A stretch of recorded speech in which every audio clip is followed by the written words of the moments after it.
I was traveling a few weeks ago and was in the airport, and I went to the restroom. I don't know if you've been to the airport restrooms lately, but they have the soap dispenser, the water, and the air dryer all on one faucet. So I was in there, I was trying to use my hand. You know how frustrating it is. You get in there and you can't get the water to turn on, or the soap, or you're trying to get the water to turn on and soap comes pouring out. So I couldn't get it to work, and there was a guy, I was going to the restroom, and he was coming in. I was going to ask him, and it is really faux pas to talk to men in the restroom.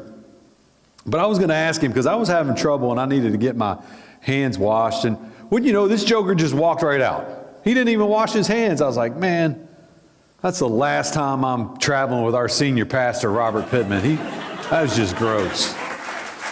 But sometime in the early 2000s, we lost our ability to choose whether we want to turn the hot water on, the cold water on, and we lost the ability to turn them off. But that's not the way God works. God gives us the ability to choose in every situation, whether we're going to fall forward or fall back. This week we talked about Peter and how Peter fell forward into God's arms. We talked about how he pushed forward and didn't just stay. He felt guilty and he was ashamed, but then when Jesus reappeared, he jumped out of the boat, swam to the shore, and had his come to Jesus moment where Jesus asked him 3 times, "Do you love me? Do you love me? Do you love me?" See, Peter had a choice. He had a choice where he could stay in shame, guilt, and self-reliance.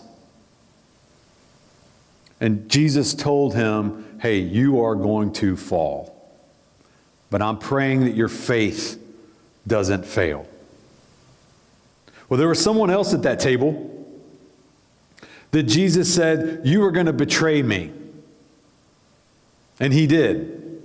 Judas sold Jesus out for 30 pieces of silver. And Judas, as we see, runs out, tries to give the money back, and he chose to fall backwards. He chose to stay in guilt, in shame, and self-reliance. He didn't seek an audience with God. He didn't get on his knees and repent, and he didn't meet God where he was. He chose to fall backwards. I think it's interesting that both people at the table, one fell into his arms, and we had a great story of restoration. And we saw the other who decided that he was going to choose to not be redeemed. Both Peter and Judas were hung.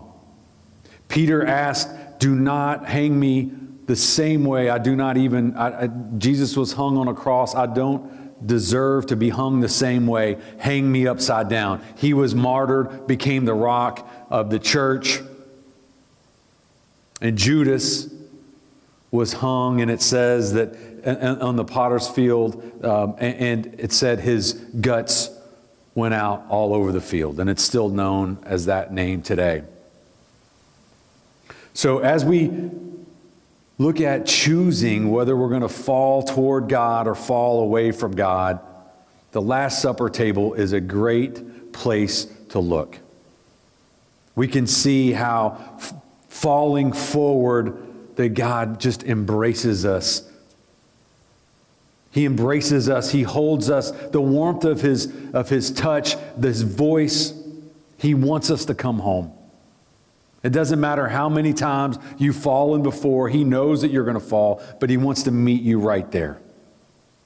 Or we can choose to be Judas, where we run from God.